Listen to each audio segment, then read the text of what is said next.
C.H. Spurgeon preached this message on July 21st, 1861, at the Metropolitan Tabernacle. It is entitled, Jacob's Waking Exclamation. The text is in Genesis 28 and verse 16. And Jacob awakened out of his sleep, and he said, Surely the Lord is in this place, and I knew it not. Through his own foolish wisdom, Jacob had been compelled to leave his father's house. Perhaps we are scarcely able to judge of the sorrowful feelings which this banishment would beget in his soul. Here we go from one Christian home to another. If we leave the parental roof, we may still hope to sojourn where there is an altar to the Most High God, and where we can still unite with worshippers who fear his name. Not so in Jacob's case. The family of which he was a member was the only household in the land that worshipped God, or if there were some few others, probably they were unknown to one another, and as far as Jacob's knowledge would go, he was fully assured that all the way from the place where he left his father until he arrived at Padan Aram, he would not meet with a single person who feared the God of heaven. He was passing from one oasis to another across a burning sand. We may compare him to a swallow, which for the first time leaves our shore to find no rest until it has passed with weary wing the long leagues of purple sea. You must know, too, that the prevalent notion of the heathens among whom Jacob dwelt was that their gods had only local authority. That, for instance, the god of Gaza was not the god of Ascalon. The god of Beersheba would not be the god of Bethel. Their deities were gods of the hills and not of the valleys, and it may be but just possible that from great connection with the heathen, Jacob may have failed clearly to recognize the fact that his father's God was not like their gods. So in leaving his father's house, there may have been this troublous thought rising in his mind that he was also leaving his father's God, that now his prayers would scarcely be heard, that he should be an alien from Jehovah's land, and cut off from the congregation of the blessed. Jacob was not at this time a full-grown believer, but he was a babe in grace. His ready yielding to his mother's craft proves his want of advanced piety, and it is no trifling thing for a weakling to be taken from the nurture of home and cast alone upon a world unfriendly and ungenial. Happy was it for the fugitive that his Lord's compassion tracked his way even when he knew not that God was there. Blessed was the dream which assured him that Jehovah's wing had covered his stony bed, as really as it guarded his softer couch in Isaac's tent. The truth seemed to surprise him, but oh, how sweetly it must have yielded consolation. Surely, said he, and he opened his eyes to new light, as though he knew that the night of distress had passed, and that a day of confidence had begun. Surely God is in this place, and I knew it not.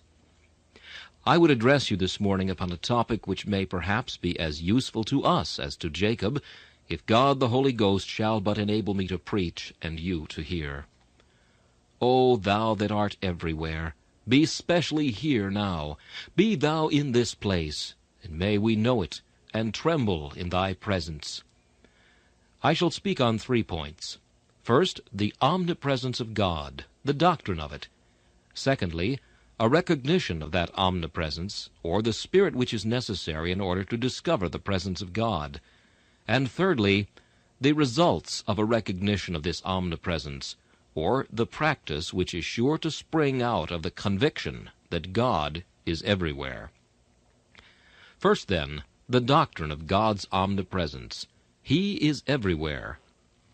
In the early Christian church there was a wicked heresy which for a long while caused great disturbance and exceeding much controversy. There were some who taught that Satan, the representative of evil, was of co-equal power with God, the representative of good. These men found it necessary to impugn the doctrine of God's universal power.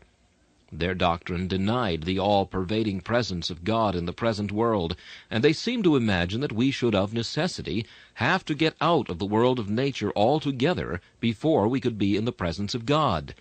Their preachers seemed to teach that there was a great distance between God and his great universe. They always preached of him as the king who dwelt in the land that was very far off. Nay, they almost seemed to go as far as though they had said, "Between us and him there is a great gulf fixed, so that neither can our prayers reach him, nor can the thoughts of his mercy come down to us. Blessed be God, that error has long ago been exploded, and we as Christian men, without exception, believe that God is as much in the lowest hell as in the highest heaven, and as truly among the sinful hosts of mortals as among the blissful choir of immaculate immortals, who day without night praise his name. We believe that he filleth heaven and earth and hell, that he is in the very space which his creation seems to claim, for creatures do not displease God, and even the space which is occupied by his handiworks is still filled with himself. The rocky bowels of the unsearched-out depths are full of God. Where the sea roars, or where the solid granite leaves no interstice or vacuum, even there is God, not only in the open place and in the chasm, but penetrating all matter, and abounding everywhere in all, and filling all things with himself. In him we live and move and have our being, and in him are all things, and by him all things consist. Yet, while we receive the doctrine, it is well sometimes to enlarge upon it, not so much for the sake of argument, as to make the truth stand out the more clearly to our mind's eye. Let us remember, then, that in the three kingdoms God is everywhere. In the kingdoms of nature, of providence, and of grace, we may say of each spot, surely God is in this place. He is everywhere in the fields of nature. Go, if you please, to secluded parts.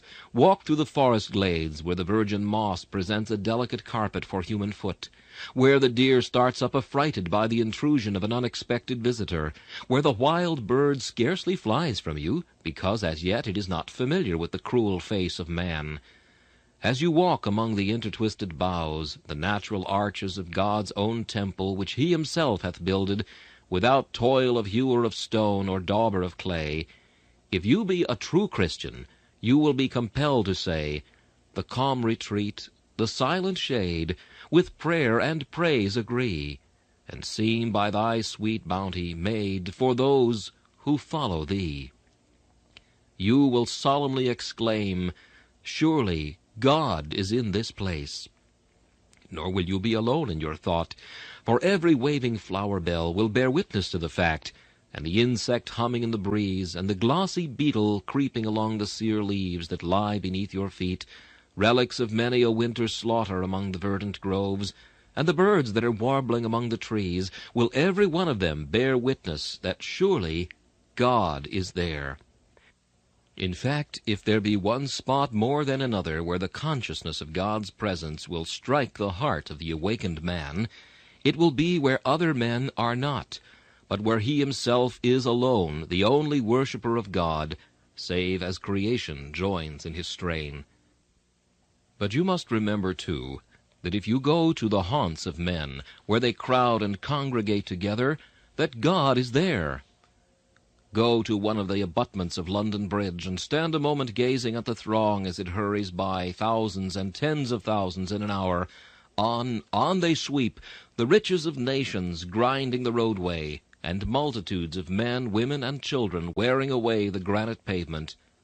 God is there, though forgotten by most of them, who are thinking only of the world and of its toils, forgetting that there is one above them who looks on all, and one within them who inhabiteth all space. Let not you and I forget, but let us say, God is there, in every drop of blood that is circulating through the veins of the passengers, in every flush that is on the cheek, in every pulse that throbs or breath that heaves. The very fact that they are fed and clothed and are in existence will bear you witness that surely God is in that place, and thoughts of awe may soon come crowding o'er your mind, and you may find yourself as much alone with God in crowded Cheapside, or in the thronging Borough or noisy Whitechapel, as though you were far away, alone on the wild prairie, or in some desert of Africa, where footprint of man could not be perceived. Verily, God is in this place. Then fly with the white sail across the deep, and as you skim the foaming billows, if your soul be right within you, you will say, surely God is in this place. And when the storm comes on, and the thunder rolls like drums in the march of the God of armies, and the skies seem to be wounded with the flashings of his glittering spear and the tremendous lightning, you may say in the midst of the storm, as your bark reels and rocks, and is tossed like a sea-bird upon the billow, surely he holdeth the waters in the hollow of his hand, and God is here. And when you have landed, and calm comes on, and the fair white cloud sails slowly through the air, sailing gallantly in the abated breath of the wind, when everything comes out all fresh and green from the last shower, and there is a clear shining after the rain and the storm, and profound peace after the noisy hurricane, you may say then, with refreshed enjoyment, surely God is in this place. But I need not continue in such a strain as this. Ye shall go where ye will. Ye shall look to the most magnificent of God's works, and ye shall say, God is here, upon thine awful summit, O hoary Alp, in thy dark bosom, O tempest cloud, and in thy angry breath, O devastating hurricane. He makes the clouds his chariot, and rides upon the wings of the wind. God is here. And so in the most minute, in the blossom of the apple, in the bloom of the tiny field flower, in the seashell which has been washed up from its mother deep, in the sparkling of the mineral brought up from darkest mines, in the highest star, or in yon comet that startles the nations, and in its fiery chariot soon drives afar from mortal ken, great God, thou art here, thou art everywhere, from the minute to the magnificent, in the beautiful and in the terrible, in the fleeting and in the lasting. Thou art here, though sometimes we knew it not. Let us enter now the kingdom of providence, again to rejoice that God is there. My brethren, let us walk the centuries, and at one stride of thought let us traverse the earliest times when man first came out of Eden, driven from it by the fall. Then this earth had no human population, and the wild tribes of animals roamed it at their will. We know not what this island was then, save that we may suspect it to have been covered with dense forests, and perhaps inhabited by ferocious beasts. But God was here, as much here as he is today. As truly was he here then, when no ear heard his footfall as he walked in the cool of the day in this great garden, as truly here as when today the songs of 10,000 rise up to heaven, blessing and magnifying his name. And then, when our history began, turn over its pages, and you will read of cruel invasions and wars which stained the soil with blood, and crimsoned it a foot deep with clotted gore. You will read of civil wars and intestine strifes between brother and brother, and you will say, how is this? How was this permitted? But if you read on, and see how by tumult and bloody strife liberty was served, and the best interests of man, you will say, verily, God was here. History will conduct you to awful battlefields. She will bid you behold the garment rolled in blood. She will cover you with the thick darkness of her fire and vapor of smoke. And as you hear the clash of arms and see the bodies of your fellow men, you say, the devil is here. But truth will say, no, though evil be here, yet surely God was in this place, though we knew it not. All this was needful after all. These calamities are but revolutions of the mighty wheels of providence, which are too high to be understood, but are as sure in their action as though we could predict their results. Turn, if you will, to what is perhaps a worse feature in history still, and more dreary far. I mean the story of persecutions. Read how the men of God were stoned and were sawn asunder. Let your imaginations revive the burnings of Smithfield, and the old dungeons of the Lollards' Tower. Think how with fire and sword and instruments of torture the fiends of hell seem determined to extirpate the chosen seed. But remember, as you read the bloodiest tragedy, as your very soul grows sick at some awful picture of poor tortured human flesh, that verily God was in that place, scattering with rough hands, it may be, the eternal seed, bidding persecution be as the blast which carries seed away from some fruit-bearing tree, that it may take root in distant islets, which it had never reached unless it had been carried on the wings of the storm. Thou art, O God, even where man is most in his sin and blasphemy. Thou art reigning over rebels themselves, and over those who seem to defy and to overturn thy will.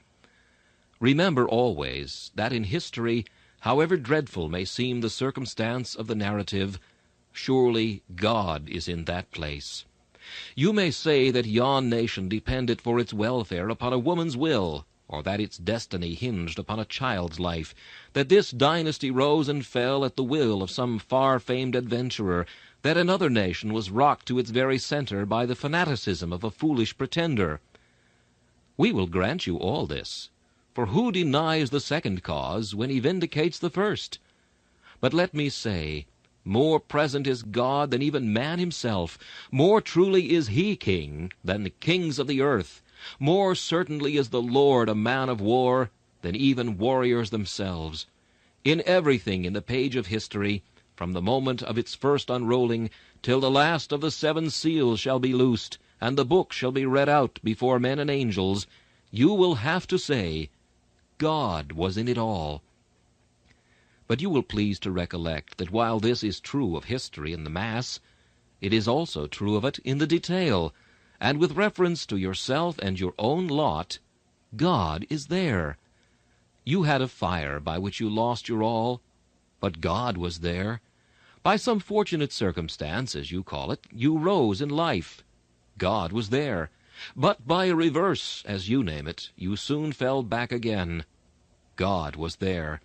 There has nothing happened to you but what has been under his knowledge, his superintendence, and his ordination. Do not, I pray you, forget yourself while you are thinking of nations and of kingdoms, for it is as true of a gnat that God supports it in life as it is of an angel, and God is as certainly in the creeping of the aphid upon a rosebud as in the tumble of an avalanche from the mountain. He is in all things. He is in you. He is in your circumstances today. Take the thought home, and may God grant that it may have its due effect upon your minds. In providence, then, we may say, surely God is in this place. But now we come to the third great kingdom of which the truth holds good in a yet more evident manner, the kingdom of grace. In yonder province of conviction, where hard-hearted ones are weeping penitential tears, where proud ones who said they would never have this man to reign over them are bowing their knees to kiss the Son lest he be angry, where rocky adamantine consciences have at last begun to feel, where obdurate, determined, incorrigible sinners have at last turned from the error of their ways, God is there. For were he not there, none of these holy feelings would ever have arisen, and the cry would never have been heard, I will arise and go unto my Father.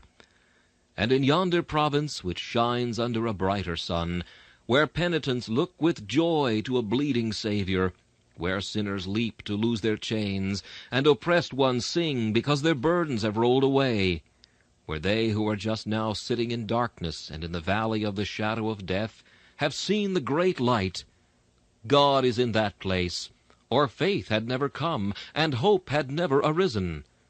And there, in yonder province, brighter still, where Christians lay their bodies upon the altar as living sacrifices, where men with self-denying zeal think themselves to be nothing, and Christ to be all in all, where the missionary leaves his kindred that he may die among the swarthy heathen, where the young man renounces brilliant prospects that he may be the humble servant of Jesus, where yonder work-girl toils night and day to earn her bread rather than sell her soul, where yonder toiling laborer stands up for the rights of conscience against the demands of the mighty, where yonder struggling believer still holds to God in all his troubles, saying, Though he slay me, yet will I trust in him.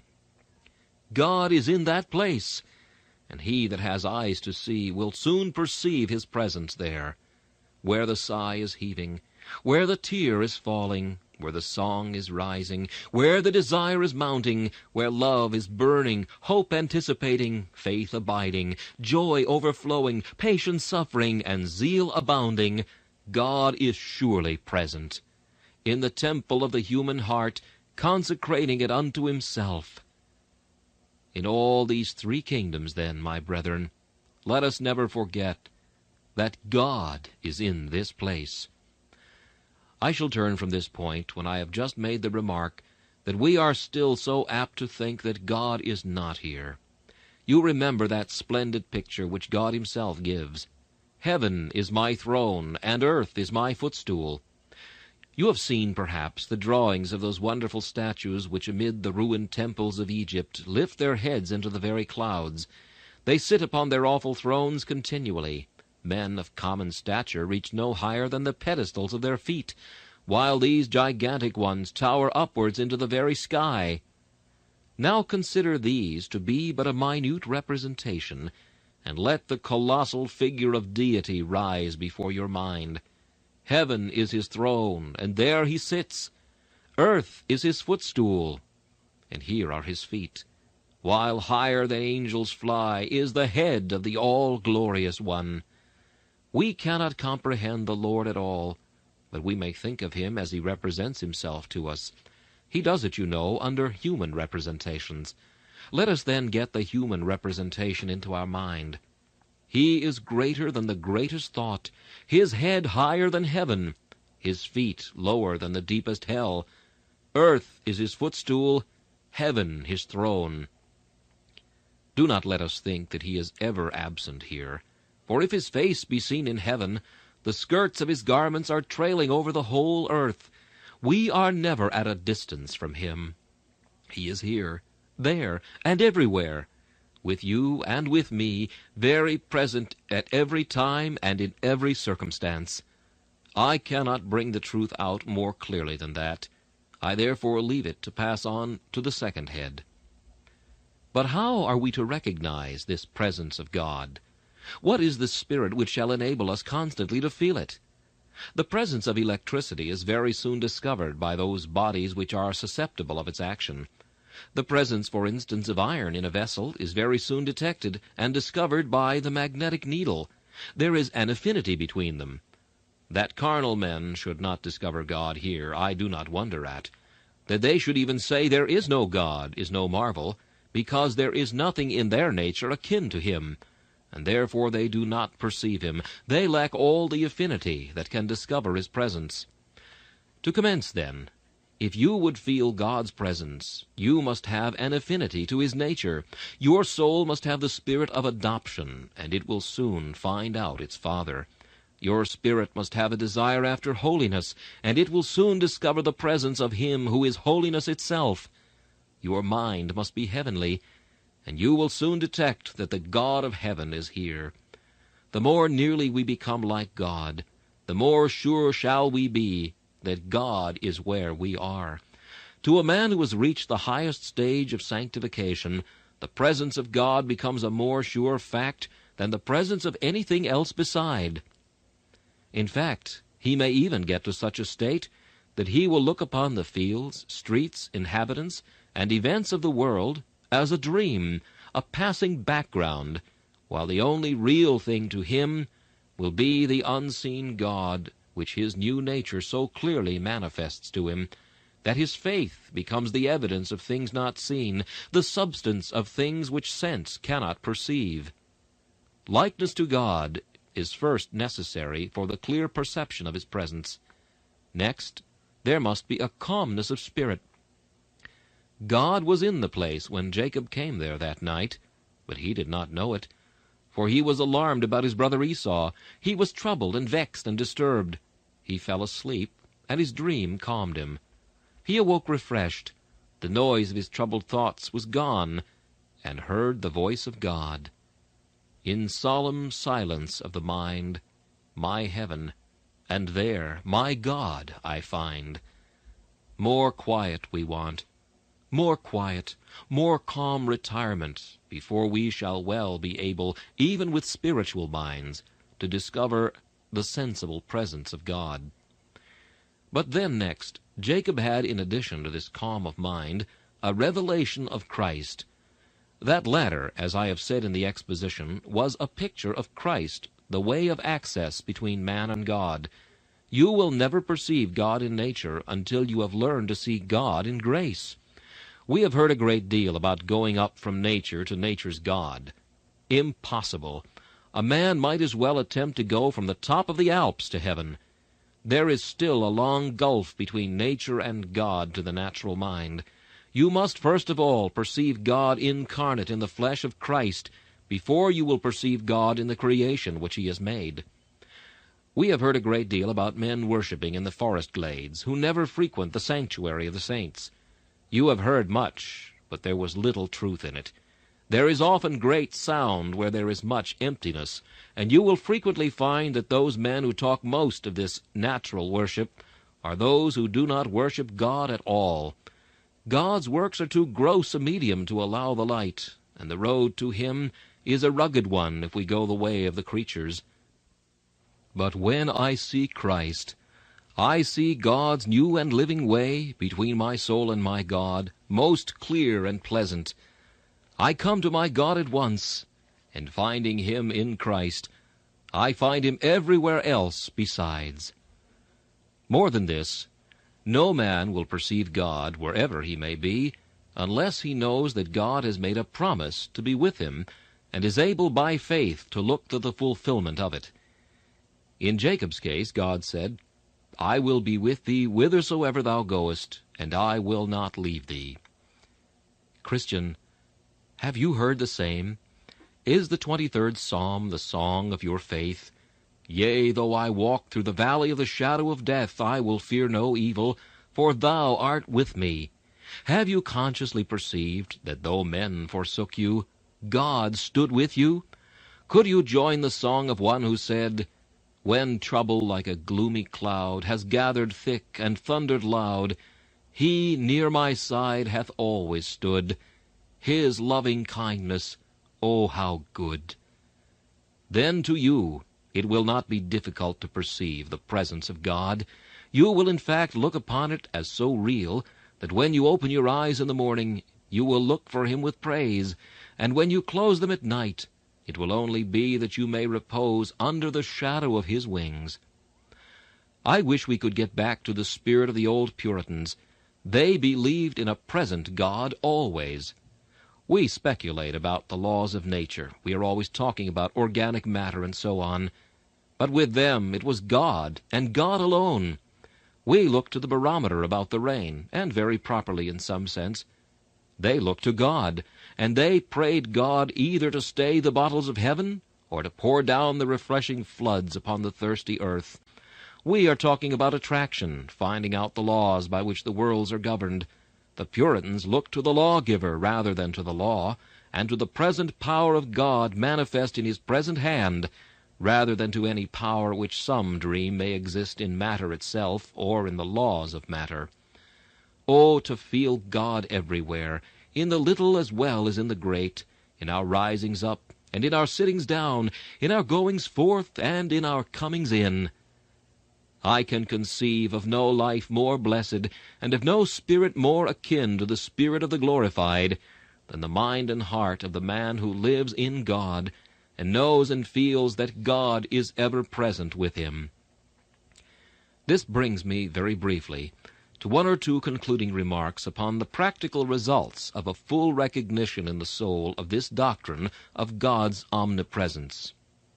One of the first things would be to check our inordinate levity.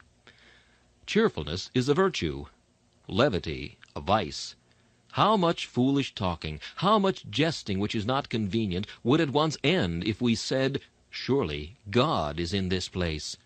The next time you've been indulging in mirth, I mean not innocent mirth, but that which is connected with uncleanness or with any sort of ill, think you see a finger lifted up, and you hear a voice saying, surely God is in this place. Let your recreation be free from sin. Let your amusements be such that you can enjoy them while God looks on. If, too, we felt that God was in this place, how much oftener should we talk of him and of Christ? This afternoon, what will many of you talk of? Sunday afternoon talk is generally a great difficulty to some professors. They do not like to go right down into what they think worldly conversation, so they generally talk about ministers. They consider that to be a spiritual subject. And generally this talk about ministers is more wicked than talk about the devil himself, For I had rather you should speak religiously concerning Satan than irreligiously concerning even the angels of the churches. There is one tale retailed about this minister, and another tale about the other, and the conversation ministers no edification. If they had heard an angel say, God is in this place, the afternoon of the day of rest would be spent in much more profitable conversation. But suppose that I have some here today who have been lately exposed to personal danger and peril. Brethren, do you not think if in the midst of the storm or in the time of disease you had heard a voice saying, Surely God is in this place, you would have been perfectly at rest? The noxious air grows pure if he be there. The lightnings cannot scathe, or if they scathe, 'tis bliss. The storm cannot devour, nor can the hungry deep engulf, or if they do, 'tis bliss, if God be there. What need have you at any time to fear? What is your nervousness but wickedness, when the eternal God is your certain refuge? A Christian in alarm at weapons in the hand of his God, surely he distrusts his Father, and doubts the heart of infinite love. God is in this place, though I knew it not. I speak to some, too, who are in great poverty. You will go home today, and there are bare walls. Perhaps the seat you sit upon hath many of the rushes torn away, and the table will be but very scantily furnished, and very homely at the best. Well, but you will say, Surely God is in this place.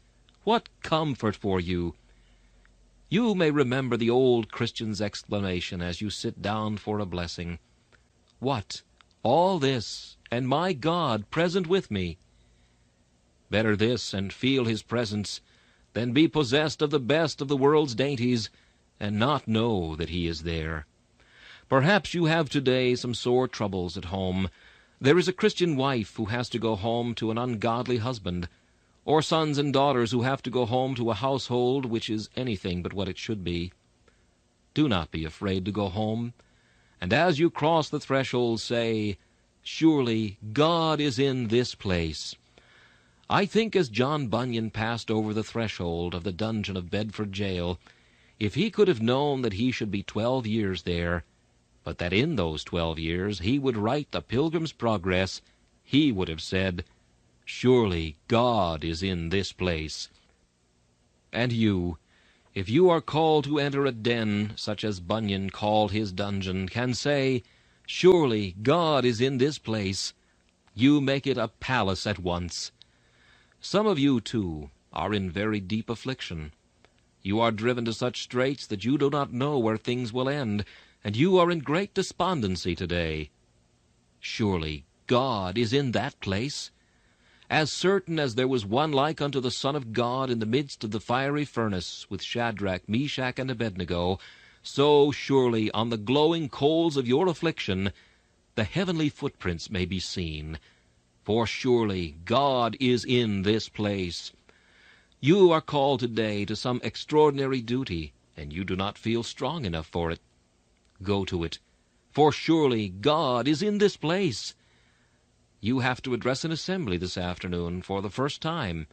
Surely God is in that place. He will help you. The arm will not be far off on which you have to lean. The divine strength will not be remote to which you have to look. Surely God is in this place. But were I to multiply pictures, I might not describe the condition of 1/10 of my hearers. Let me rather leave it to you, or to the blessed Spirit of God, to make an application to your own lot, and you shall find this to be a very well of comfort, springing up with clear, transparent water of life. Surely God is in this place. And lastly, if we always remember that God was where we are, what reverence would it inspire when we are in his house, in the place particularly and specially set apart for his service? I do not think we always feel in the assembly of the saints as we should do. It is not the place that is holy. Holiness cannot attach itself to anything but moral virtues and to intelligent beings. There cannot be holy bricks and holy stones. The thing is absolutely impossible. But where 2 or 3 are met together in Christ's name, There is he in the midst of them. He is here. And yet how many come out of form and fashion? Some few think rather more of the dress they come in than they do of what they shall hear, or of what spirit they shall come in. Oh, be dressed, stay not for another pin, but stay for another prayer if thou wilt, that thy soul may be dressed. For often thou comest with thy body decked out, but with thy soul naked before God, for want of preparation in coming up to his house. And when we sit here, what thoughts come in? What buyers and sellers transact business here? How have some of you been looking to the cares of housewives, and some of you been busy with your shops? At home you do not take the shutters down on the Sunday, but you keep them up. I wish you would keep them up in your souls. You do not go into the field and look after the crops. But some men bring the crops into the house of God and look at them there. You would not take down the ledger and cast up your accounts today, though some do that. But at the same time you have a ledger in your brains, and are busy with that when you ought to be thinking of your God. And I have noticed this, too, that in so large a house as this, where so many have to be occupied in showing persons to their seats, keeping the pews, and arranging the services, there is such a tendency in the minds of such to have their minds dissipated from the solemn occupation in which they are engaged. I think there ought never to be employed in churches and chapels pew openers who are not converted, for they will not be converted afterwards. I suppose the case of a pew opener being converted after taking the office was never known. Those persons who have to do with the externals of the house are just those persons who seldom know anything of the internal. They are occupied with the shell. They cannot think of the kernel.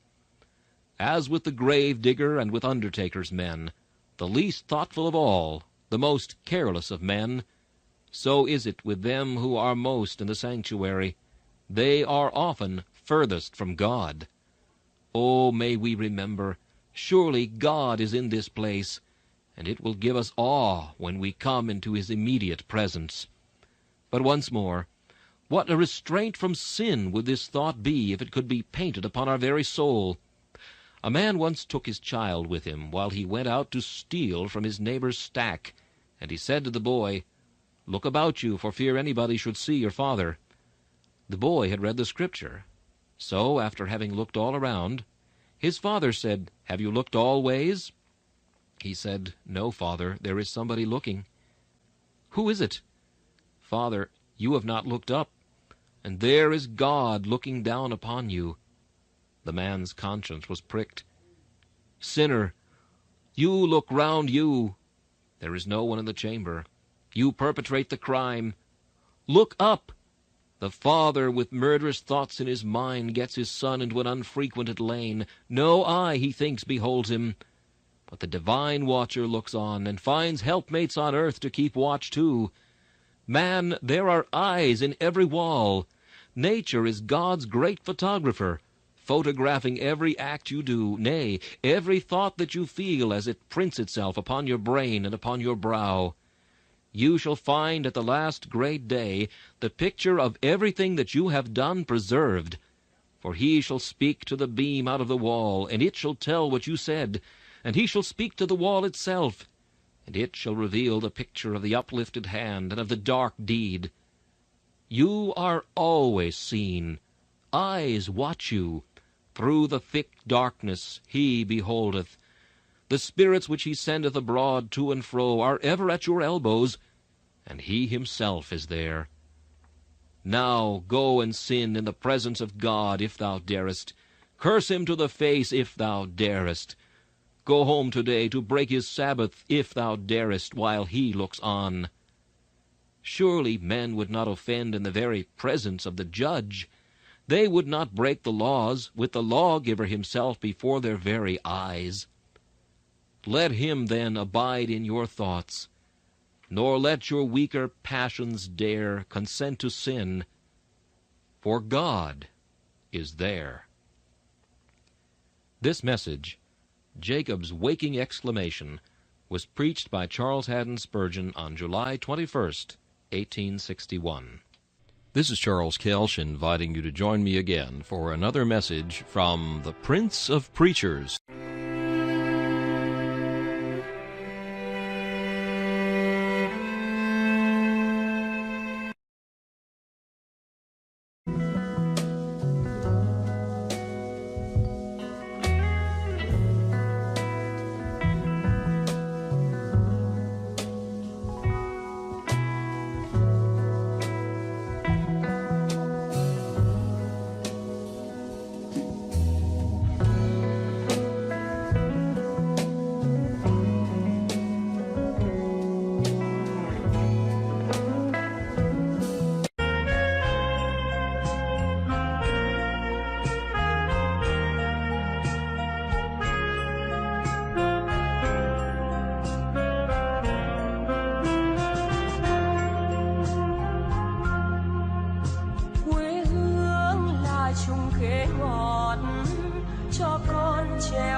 Đường đi học con về dập bướm vàng bay, quê hương là con diều biếc, tuổi thơ con thả trên đồng, quê hương là con đò nhỏ êm đềm của nước ven sông.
C.H. Spurgeon preached this message on July 21st, 1861, at the Metropolitan Tabernacle.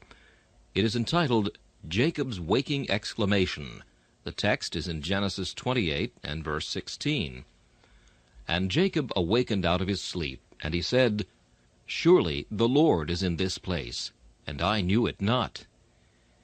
Through his own foolish wisdom, Jacob had been compelled to leave his father's house. Perhaps we are scarcely able to judge of the sorrowful feelings which this banishment would beget in his soul. Here we go from one Christian home to another. If we leave the parental roof, we may still hope to sojourn where there is an altar to the Most High God, and where we can still unite with worshippers who fear his name. Not so in Jacob's case. The family of which he was a member was the only household in the land that worshipped God, or if there were some few others, probably they were unknown to one another, and as far as Jacob's knowledge would go, he was fully assured that all the way from the place where he left his father until he arrived at Padan Aram, he would not meet with a single person who feared the God of heaven. He was passing from one oasis to another across a burning sand. We may compare him to a swallow, which for the first time leaves our shore to find no rest until it has passed with weary wing the long leagues of purple sea. You must know, too, that the prevalent notion of the heathens among whom Jacob dwelt was that their gods had only local authority. That, for instance, the god of Gaza was not the god of Ascalon. The god of Beersheba would not be the god of Bethel.